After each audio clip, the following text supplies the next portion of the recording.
네, 계속해서 지역 교계 이슈 그리고 신실한 주님의 사람들 만나보는 시간 교회와 사람 이어갑니다. 코로나 사태 와중에 맞는 세 번째 고난 주간을 보내고 있습니다. 코로나가 처음 시작될 때는 이렇게 길어질 줄은 예상 못했었죠. 3년 가까운 세월이 흐를 동안 많은 사람들의 삶이 더욱더 고달프고 버거워졌습니다. 이렇게 우리들 주변에 존재하는 갖가지 재난과 고통들은 인생의 고난에 대해 깊이 생각하게 하죠. 특히 그리스도인들에게 고난의 문제, 어떤 고난이 있어도 순수하게 하나님을 신뢰할 수 있느냐? 참 불편한 질문이기도 합니다. 하나님, 욥처럼 고난받고 싶지 않습니다. 라는 게 솔직한 심정일 텐데요. 이러한 고통과 신앙의 문제를 욥기의 여정에 따라 오랫동안 씨름하며 치열하게 고민한 책이 한 권 나와서요. 오늘 저자와 함께 이야기 나눠보려고 합니다. 욥 까닭을 묻다. 김기현 목사님 나오셨습니다. 안녕하세요. 안녕하세요. 오랜만에 뵙습니다. 네, 정말 오랜만에 뵙네요. 책을 계속해서 내셨어요. 그동안 책 쓰시고 또 어떻게 지내셨나요? 네, 저는 읽고 쓰는 사람인 것 같아요. 읽고 쓰는 그동안 사람. 뭐 코로나 덕분에 더 많이 읽고 좀 더 많이 쓸 수밖에 없었던 상황이고 그래서 또 이런 책도 쓰게 된 것 같습니다. 네, 최근에 나온 책이 바로 욥 까닭을 묻다인데요. 목사님께서 예전에 쓰셨던 하박국 고통을 노래하다라는 책이 있었잖아요. 이 책에 이어서 이번에도 고통의 문제에 대해서 이야기하는 책인 것 같아요. 어떤 책인가요? 근데 사실 이 고통의 문제는 저 개인적으로는 이 고난을 빼고는 제 삶을 얘기할 수 없을 만큼 네. 좀 개인적으로 힘든 시간이 있었기 때문이고요. 또 하나는 그 모든 사람은 그냥 고난받는 존재거든요. 그렇죠. 네. 네네. 그러니까 산다는 것은 아프다는 것이고 고난받는다는 뜻이기 때문에 고난을 묻지 않고서는 우리 삶을 또 말할 수 없을 것 같아요. 네. 그래서 내 문제이고 또 인간이라는 존재 자체가 그렇고 게다가 말씀하신 대로 우리가 지금 코로나 시기를 지금 겪고 있고 또 있는데 이거는 우리 모두가 고난이라고 말할 수 있잖아요. 네네. 그러니까 이런 상황이어서 더 고난의 문제를 고민하고 읽고 쓰고 또 생각하게 된 것 같아요. 네. 사실 고난에 대한 책이 많기는 해요. 그런데 고난이 좀 처음에 제가 말씀드렸지만 좀 불편하잖아요. 그죠? 그러다 보니까 쉽게 손이 가지 않는 것도 있어요. 가고 싶지 않은 그런 마음이라고 할까요? 그리고 보통 고난에 대해서 이야기할 때는 성경에서 욥기를 빼놓을 수가 없지 않습니까? 그죠. 자주 인용되기도 하고 특히 욥이라고 하면은 좀 무고했는데 고난을 받았다. 그런 측면에서 욥의 입장이라면 너무 억울하지 않을까 이런 생각을 하면서 항상 봤었거든요. 그죠. 성경 부분에서. 그런데 하나님의 정의로우심은 분명히 또 있으시고 욥은 고난의 현실을 또 어떻게 받아들였을까 뭐 이런 부분들에 대해서도 우리가 설교는 많이 듣지만 좀 깊이 이해하지 못하고 있었던 어떻게 보면은 조금은 미뤄둔다거나 더 깊이 들어가고 싶지 않다거나 뭐 이런 마음도 있었던 것 같아요. 그렇죠. 그 여러 가지 이유 중에 하나가 일단은 분량이 많고 길어요. 맞아요. 42장인가요? 네. 예. 그러니까 아무래도 분량이 주는 부담이 있고 그리고 또 하나는 욥이 너무 고난을 받으니까 네. 이게 사실은 좀 읽는 우리도 불편하죠. 네. 우리도 고난받는 거 가지고 좀 불편한 것도 있고요. 그다음에 우리가 욥기에 대한 오해 중에 하나가 우리가 1, 2장과 42장을 읽고 네네. 3장부터 41장을 잘 안 읽어요. 그래서 1장에 네네. 욥이 순전했다, 경건했다 다음에 그다음에 고난의 과정 또 하나님과 씨름하고 친구들과 논쟁한 얘기는 휙 넘어가고 마지막에 다시 경건한 욥으로 나오니까 네. 가까이 하기에 너무 먼 당신으로 네네. 욥기가 느껴지는 거죠. 네. 그러다 보니까 고난 자체를 우리 모두가 고난을 당하지만 고난 이야기를 또 싫어하거나 어려워하는 것도 있고 책 자체가 분량이 길고 또 남의 이야기로 읽힐 여지도 좀 있거든요. 그렇죠. 그러나 다시 보면은 이 욥기는 나의 이야기고 우리 모두의 이야기거든요. 네네. 네. 맞습니다. 그래서 책을 통해서도 목사님께서 계속 질문을 좀 던지시더라고요. 저는 책을 보면서 우리가 고통이나 고난 당한 사람들에게 음. 이렇게 친구들처럼 범하기 쉬운 부분들이 많이 있는데 음. 그게 고난에 대해서 거리감이 있기 때문이다라는 음. 부분이 굉장히 좀 음. 나도 그랬다라는 생각이 많이 들거든요. 그렇죠. 아무리 친한 가족이고 또 친구 사이라고 하더라도 고난이 내 고난으로 느껴지지 않고 내 고난이 아니면 이게 일단 거리감이 들더라고요. 그래서 욥기도 그냥 성경의 인물로만 좀 보지 않았나 이런 생각이 좀 들거든요. 그래서 어쨌든 이 책은 1장부터 42장까지를 이렇게 다 풀어주고 있어서 너무 좋았던 것 같습니다. 여정을 쭉 따라가면서 끝없이 질문들을 하고 있습니다. 그리고 질문하고 대답을 찾아가는 방식 때문에 성경을 이렇게 읽는 것보다도 훨씬 더 좀 이해하고 좀 감정적으로 정서적으로 받아들이기도 굉장히 좋았던 것 같은데 특별히 또 그 질문들 중에는 좀 나의 믿음을 돌아보게 하는 찔리는 질문들도 많았던 것 같아요. 아마 보신 분들도 그런 반응들 많으셨을 것 같아요. 그죠. 그러니까 이 책을 통해서 제가 책을 쓰면서 이거는 내 얘기를 읽었거든요. 네. 그래서 이제 욥의 이야기를 쓸 때는 내가 욥이다라고 생각하고 쓰고 또 하나는 이 책을 읽고 느낀 분들이 이제 그런 얘기를 많이 해주는데 내가 사탄인 모습 때도 있거든요.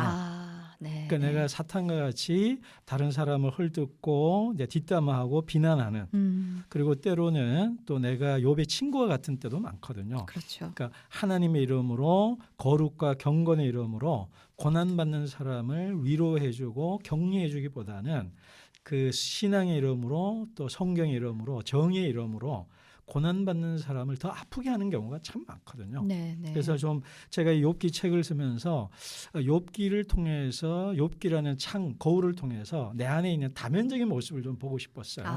욥처럼 경건한 모습도 있고 사탄 같은 모습, 친구들 같은 모습들 이제 그런 것들을 이제 입체적으로 좀 다면적으로 볼 때에 욥기가 재밌는 책, 은혜로운 책 이전에 재밌는 책 그리고 나의 이야기를 읽힐 수 있거든요. 그래서 그렇게 한번 써봤고 아마 독자들도 이 책을 읽으면서 내 안에 욥, 내 안에 사탄 같은 모습, 친구 같은 모습을 발견하면서 조금 우리가 성숙해진다 할까요? 또 변화될 어떤 여지를 만들 수 있을 것 같습니다. 네. 그래서 제가 찔리는 것 같았어요. 보통 우리는 고난 당하고 있는 욥만 생각하는 경우가 많이 있는데 그렇죠. 그것이 말씀하신 것처럼 사탄의 모습도 있고 친구의 모습도 있고 그렇게 다면적으로 볼 수 있는 그런 책이 또 욥기가 아닌가 싶습니다. 정면이 아니라 이면의 하나님을 보았던 욥 그랬기에 더 하나님의 전면과 전모를 알았다라고 하셨던데 정면이 아니라 이면의 하나님을 본다는 건 어떤 의미일까요? 사실 정면이라는 것은 우리가 알고 있는 거룩하신 하나님, 정의로우신 하나님, 선하신 하나님이거든요. 그렇죠. 그래서 하나님께서 선한 목자로서 우리 모두를 지키시고 돌보신다. 이런 것이 우리가 알고 있는 정면의 하나님이고요. 이면의 하나님 또는 하나님의 뒷모습은 뭐냐면 고난을 통해서 말씀하시는 하나님이에요. 그리고 우리가 겪는 악과 고통을 통해서 우리에게 말씀하시는데 한편으로는 우리 욥기도 나지만 사탄이 고난받는 것을 사탄으로부터 욥이 고난받는 것을 허락해 주시고 어떤 면에서 욥이 고난받도록 단초를 마련하는 것도 욥기에서는 하나님이시거든요. 그러니까 우리로 하여금 고난을 허락하시고 고난을 통해서 연단하면서 우리를 성장케 하시는 그 하나님은 결론적으로 말하면 신비이고 은혜인데 그 과정에는 정말 힘들거든요. 그럼요. 그러니까 우리 부산말로 이게 하나님이가 내가 믿던 하나님이 아닌 것 같은 거예요. 어떻게 이런 하나님이 선하시다고 할 수가 있는 건가? 그죠? 질문을 할 수가 있죠. 그죠? 그리고 욥이 너무 사랑했던 하나님이고 근데 이 하나님이 나한테 왜 이렇게 하시지? 도무지 이해하고 납득할 수 없는 하나님. 그러니까 그동안 보았던 하나님이 아닌 좀 다른 하나님을 만나게 되고 그 다른 하나님을 받아들이는 게 너무 힘든 거예요. 네. 그러니까 욥이 오랫동안 하나님하고 친구하고 네. 자꾸 말싸움을 하는 거죠. 아. 못 받아들이니까 네, 힘드니까. 네, 네, 네, 네. 네. 그런 면에서 굉장히 욥은 음, 대담하고 솔직하고 있는 그대로 표현하는 좀 거친 스타일인 것 같기도 했어요. 네, 잘 보셨어요. 근데 이 욥이 정말 지랄 맞거든요. 그러니까 끝까지 하나님한테 제가 이런 표현을 써요. 하나님한테 멱살잡이 하거든요. 네. 욥이. 개거리 한다 막 이런 네. 표현들 많이 하셨던데. 또박또박 말대꾸하고 심지어는 하나님이 틀렸을 수도 있다라고 말을 해요. 네. 이거 우리 경건한 한국의 크리스천들로서는 어이, 납득할 수 없는 금기어죠. 그죠? 예. 그거는 진짜 불경건한 무엄한 행동인데, 근데 욥의 그 행동의 이면을 보면 그만큼 하나님을 신뢰하고 사랑했다는 뜻이거든요. 그렇죠. 네. 하나님을 신뢰 안 하고 사랑 안 했으면 에이 뭐 저거는 내가 그동안 하나님 믿은 거 가짜구나. 이 종교 기독교라는 종교 성경에 나오는 하나님은 다 우상이고 허상이구나 네. 하고 던지고 버렸을 거예요. 그렇죠. 근데 욥은 내가 믿는 하나님이 진짜 하나님이고 이 진짜 하나님의 다른 모습을 보고 이 어떻게 된 거야 네. 하고 네. 끝까지 물고 늘어지는 거는 욥 안에 음. 하나님에 대한 절대 신뢰가 있기 때문에 가능하거든요. 음. 그래서 욥이 순전하다라는 것은 어떤 의심이나 질문 없이 맹목적으로 믿었기 때문에 순전하고 경건한 게 아니고 네. 끝까지 사랑하니까 끝까지 개기고 대들고 대거리하고 싸움질하면서 하나님 이럴 수 있어요. 이러시면 안 되잖아요. 나 너무 힘들어요. 나 너무 아파요. 좀 해결해 주세요. 도와주세요. 라고 끝까지 하나님과 싸웠던 사람이기 때문에 거룩하고 경건한 사람인 거죠. 그러네요. 우리가 평소에 알고 있던 생각이랑은 완전히 다른 차원에서의 거룩함을 말씀을 해주신 것 같은데, 그리고 욥의 친구들도 계속해서 했던 하나님이 사실 인과응보적인 부분들이 굉장히 많았잖아요. 그죠. 인과응보도 물론 하나님께서 구약 시대 많이 하셨지만은 지금 욥의 상황과는 다르다라고 또 많이 강조를 하시더라고요. 특히 이제 고통의 의미에 대해서도 고통이 성장을 가져온다고 할지라도 대부분의 사람들은 그런 성장 뭐 굳이 그냥 성장 안 하고 말래라고 생각하면서 고통을 겪지 않는 편을 좀 선택하고 싶잖아요. 그럼요. 예, 그래서 우리가 보통 하는 기도도 거의 뭐 축복 기도라든지 그렇죠. 좀 평안이라든지 만사 형통 이걸 위해서 많이 기도를 하게 되는데, 자, 그러나 욥은 어쨌든 알 수 없는 고난을 겪으면서 전과 후가 좀 많이 달라졌잖아요. 그죠. 예, 어떤 점을 가장 꼽을 수 있을까요? 근데 이 고난 없는 인생은 없거든요. 그러니까 없어요. 저도 힘들 때 하나님 나 덜 사랑해도 좋으니까 덜 고난 주세요. 네. 고난이 축복이라는 사람이 있으면 그럼 당신이나 축복 많이 받으시오. 나는 축복도 안 받고 고난도 안 받는 게 낫지. 이 고난 너무 힘들다. 이렇게 말을 했거든요. 아마 욥도 그랬을 거예요. 네. 그런데 우리가 사실은 고난은 옵션이 아니거든요. 그러니까 사는 것 자체가 고난이기 때문에 네. 필수인 고난을 어떻게 대응하느냐, 통과하느냐에 따라서 우리 삶이 바뀌거든요. 네. 그래서 욥은 끝까지 하나님을 사랑했고 신뢰했기 때문에 싸웠고, 그래서 맨 나중에 보면 자기를 오해했고 비난했던 친구들을 용서하게 되고 네. 하나님도 용서하게 되고 또 이렇게 되는 모습을 통해서 욥의 신앙은 그전에는 조금 단순했던 신앙이었다면 좀 복합적이면서도 풍부해진 신앙으로 네. 성장했고, 제가 또 강조했던 거는 용서하는 면이었어요. 네네. 자기 리오야단 같은 친구들, 사탄 같은 친구들, 자기를 좋아했던 친구들로부터 받았던 비난으로 인한 상처가 얼마나 컸겠어요. 그렇죠. 욥이. 네. 근데 그 상처를 그 친구들을 용서함으로써 그가 자유해지거든요. 네. 그런 면에서 우리 고난이라고 했을 때 물리적 고난도 많아요. 네. 그렇지만 관계 속에서 우리 고난이 더 크잖아요. 네. 그 관계에서 오는 고난을 한마디로 말하면 용서의 문제거든요. 네. 그래서 욥은 고난 속에서 타인을 용서함으로써 하나님을 만났고 하나님을 만남으로써 용서했고, 그래서 더 성숙한 깊어진 하나님의 사람이 되었습니다. 네. 말씀을 들으니까 전 너무 갈 길이 먼 것 같아서 아까 말씀하신 것처럼 고난은 책에도 나왔지만 극복하는 게 아니라 통과하는 것이다라는 부분도 굉장히 공감이 갔어요. 고난을 근데 또 통과하는 데 도움이 되는 것이 그 고통을 기록하는 것이다. 다윗도 얘기도 하셨더라고요.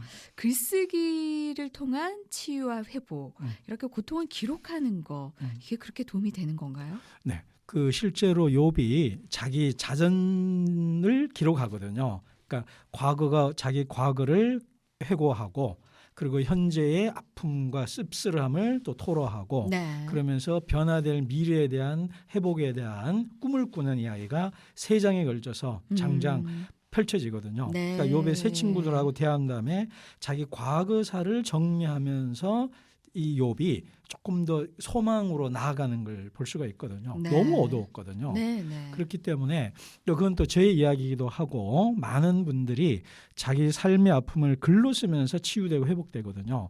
그러니까 그 대표적인 경우가 이제 다윗과 사울을 비교해 보면 되는데 다윗은 사울로부터 엄청난 핍박을 받았고 2번이나 죽일 수 있는 기회가 있는데도 살려줬는데도 계속 보복의 위험을 당하잖아요. 네. 근데 그 다윗 안에 엄청난 분노나 또 상처가 있었을 거라고 추정할 수 있거든요. 그렇죠. 그걸 어디서 볼 수 있냐면 시편 보면 다윗의 시편에 분노와 저주시, 복수시가 상당히 많아요. 네. 150편 중에서 한 3분의 1, 50편 정도가 저주 시편이에요. 네, 네. 자기 원수를 저주하는. 네, 네. 그러니까 겉으로는 다윗이 사울을 용서해줘요. 네, 네. 그리고 그날 밤에 다윗은 밤새 울면서 소리 지르는 거예요. 네. 내가 오늘 저 사울을 죽였어야 하는데 네, 네. 그러면서 그날 밤에 쓴 시편 중에 하나가 저 원수를 100발인 채로 무덤에 안 들어가게 해주세요라는 시가 있어요. 오, 네. 그러니까 겉으로는 살려줘요. 네, 그러고는 밤새 이렇게 울면서 막 네, 네. 후회하고 근데 이 차이가 다윗과 우리의 차이가 뭐냐면 우리 반대로 한다는 거예요. 네. 우리는 화나게 한 사람 앞에 가서 분노를 표현하고 욕을 하고 막 표현하고 밤에 내가 오늘 너무 심했나 괜히 그랬나 이러거든요. 네, 네. 근데 다윗은 겉으로는 우아하게 해놓고는 집에 와서 하나님 앞에 울면서 고민을 하는 거예요. 네, 네. 근데 그런 것들이 다윗을 성장하게 시켰거든요. 네. 그래서 저도 내 이야기를 글로 풀어내니까 내 가슴 속에 응어리로만 남아있을 문제들을 글로 표현하면서 내가 정리가 되고 정돈이 되면서 치유의 여정을 좀 밟았거든요. 네. 그래서 욥도 그랬고 다윗도 그랬고 저도 그랬고 많은 신앙의 선배들이 그랬기 때문에 힘들고 어려울 때에 일기장에다가 욕설도 좀 쓰시고 또 뭐 그냥 다윗처럼 저주시도 좀 쓰시고 그렇지만 네. 하나님 사랑한다는 얘기도 쓰시고 네, 네. 그러면은 욥과 함께 같이 성장할 수 있는 그런 기회가 될 거라고 저는 확신합니다. 네. 또 악에 대한 이야기 중에서 구조적인 악, 어쩔 수 없이 맞게 되는 구조적인 악에 대해서도 많이 동감을 했는데 지금 이 시대에 우리가 또 욥으로 많이 살아가고 있고 또 욥처럼 고난 가운데 한가운데 계신 분들도 많이 계실 것 같습니다. 그리고 코로나 가운데 힘드신 분들 3년 차이기도 하고요. 세월호가 벌써 지금 4월이잖아요. 그렇죠. 벌써 8주기가 됐습니다. 최근에 가습기 살균제 판결도 나왔는데 사회적인 대재난으로 또 신음하는 시대가 아닌가 싶어요. 사실은 욥이 고난을 통과하는 여정을 보면은 사실은 그전에는 자기 문제만 갖고 싸웠거든요. 네네. 그러니까 내가 힘든 거, 내 아픈 거, 내 고달픔만 가지고 하소연하다가 자전적 기록을 쓴 다음부터 욥이 특이한 게 다른 사람이 고난을 봐요. 네, 네. 그러니까 제가 그걸 보면서 저도 좀 그랬고요. 한 사람이 고난을 통과하고 있다는 것을 알 수 있는 하나 리트머스 시험지 중에 하나가 뭐냐면 자기 고난만 보느냐 타인의 고난도 보느냐 이런 네, 거거든요. 네. 그전에는 나만 아팠어요. 그렇죠. 그러다 근데 어느 순간 지나 보니까 옆에 사람도 세월호로 또 가습기 살균제로 이렇게 아파하는 사람들 그들을 보면서 그들과 연대하고 그들과 함께하는 삶을 살 때에 내 문제도 치료가 되면서 내가 더 성숙해지고 깊어지는 그런 면이 있습니다. 네. 그래서 의지적으로 할 필요는 굳이 없겠지만 자연스럽게 내 고난만 보던 사람이 타인의 고난으로 볼 때에 고난받는 옆 사람의 얼굴이 보일 때에 우리가 이제 조금 변화의 출발점입니다. 네. 그럴 때 이제 고난의 터널이 이제 빛이 좀 보이기 시작하네요. 그렇죠. 그렇죠. 네, 네. 그 단계까지 갈 수 있다라는 말씀이신데 처음에 말씀하신 것처럼 우리 각자가 욥일 수 있고 욥의 친구들일 수 있습니다. 예전에는 그 욥의 거친 말보다는 사실 그 욥의 친구들도 지금으로 보면은 뭐 거의 목회자 분들이시잖아요. 솔직히 예, 저는 예. 내 모습이었어요. 제가 이렇게 설교하거든요. 네, 그래서 뭐 틀린 말이 없는데 근데 좀 욥 상황하고는 안 맞죠. 안 맞아가지고 그죠. 그래서 욥의 이야기를 건너뛰고 오히려 욥의 친구들 말 중에서 좀 은혜로운 말들도 많았던 것 같거든요. 정말 많죠. 예, 예. 근데 그러니까 요즘은 그거예요. 이거를 이제 신명기 역사관이라고 그러는데 하나님께 순종하면 복을 받고 불순종하면은 고난과 징계가 있다. 이게 네. 이제 신명기 역사관이라고 그래요. 그리고 욥의 친구들은 그 관점에서 얘기를 하는 거예요. 그렇기 때문에 저도 그렇고 많은 크리스천들이 그렇게 말을 합니다. 그리고 그것이 권선징악이나 인간보가 사회의 도덕의 기초거든요. 네, 네. 그렇잖아요. 우리 사회도 그렇죠. 예. 아까 우리 세월라든가 가습기 살균제 같은 것도 그렇고 약자가 고통받고 그런 것에 대해서 그들이 악하게 한 사람들이 벌을 받아야 되잖아요. 네, 네. 그리고 그 가운데 순전하게 살았던 사람들은 칭찬을 받아야 되고 보상을 받아야 되는 게 사회의 기본이거든요. 그렇죠. 그렇기 때문에 욥의 친구들의 말을 무조건 틀렸다고 볼 수는 없어요. 네, 네. 근데 문제는 이게 순종하고도 복을 못 받는 사람들이 있고 하나님의 뜻에 반하는 삶을 사는데도 사회적으로 형통한 사람들이 있거든요. 네, 네. 그러니까 기존의 생각으로도 설명될 수 없는 현실이 있고 그렇죠. 설명될 수 없는 현실이 있으면 좀 들여다봐야 되는데 자기 공식에 그 욥을 집어넣는 거예요. 네. 자기 프레임에 집어넣다 보니까 제가 이제 책에 그런 말을 썼는데 욥을 죄인 만들어야 되는 거예요. 네, 그러니까 네. 하나님이 의로화되고 내 권선징악 철학이 옳기 위해서는 욥을 죄인으로 만들어야 되는. 네. 그래서 억지로 죄인을 만들어 버리거든요. 그래서 이건 뭐 털면 먼지 안 나온다가 아니라 먼지 나올 때까지 터는 것과 같은 현상이 욥의 친구들에게 이제 벌어졌거든요. 네. 그래서 우리가 욥기를 보면서 내 안에 욥 같은 모습 또 욥의 친구 같은 모습을 다면적으로 볼 때에 우리가 좀 삶을 좀 총체적으로 볼 수 있는 것 같아요. 네, 네. 그래서 우리 앞에 어떤 사람이 있을 때 그 사람을 욥 같은 사람일 수도 있고 또 자기 잘못 때문에 고난받는 사람일 수도 있거든요. 그렇죠. 그런 거를 좀 여유와 좀 따뜻하게 볼 수 있는 그런 시각을 욥기를 통해서 우리가 배울 수 있습니다. 네.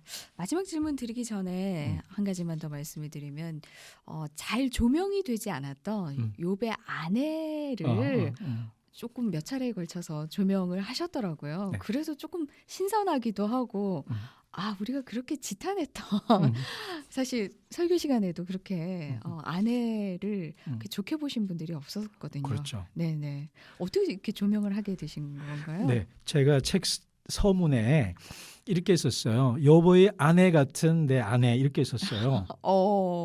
욕인가요? 칭찬인가요? 그러니까요. 네네.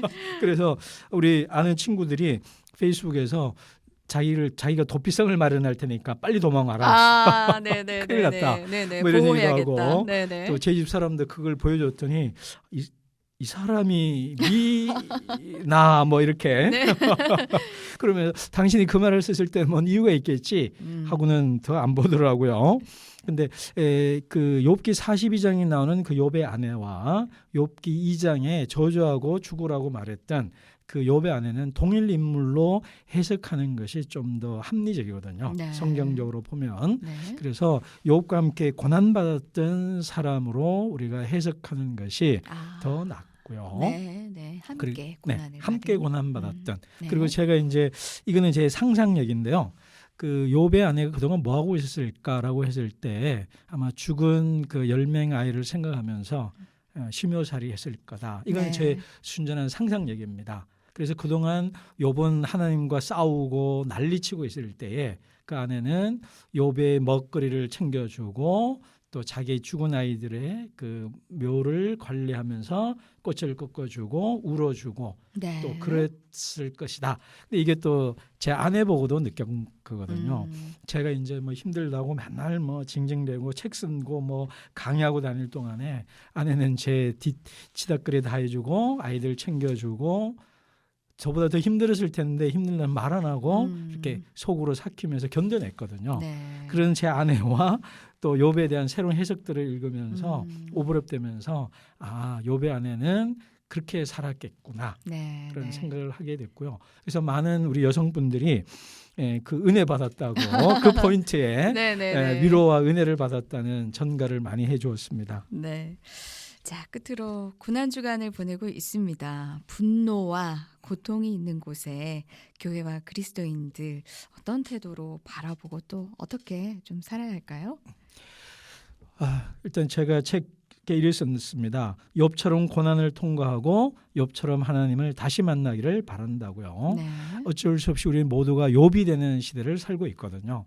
근데 이 어려움 때문에 우리가 주저앉는 경우도 많이 있습니다. 우리 그들을 따뜻한 시선으로 봐야 되지만 또 한편으로 욥처럼 자기 고난을 통해서 하나님을 다시 만나고 네. 또 고난받는 내 이웃을 돌아보면서 또 신앙도 깊어지고 또 다른 고난받는 약자를 도와주는 그런 성숙한 크리스찬으로 거듭나는 계기가 되면 좋겠고 저희 책이 그런 이들에게 조금이라도 도움이 되면 좋겠습니다. 네. 고난의 한가운데 있는 분들도 이 책 읽으면 굉장히 위로와 격려를 받으실 수 있을 것 같고 또 약간 신앙에 좀 침체기를 걷고 있는 분들도 다시 한번 하나님을 만날 수 있는 책이 아닌가 싶습니다. 오늘 교회와 사람에서는 욥 까닭을 묻다 저자이신 김기현 목사님과 얘기 나눴습니다. 고맙습니다. 감사합니다. 네, 저도 여기서 인사드리겠습니다. 내일 이 시간 다시 오겠습니다. 고맙습니다.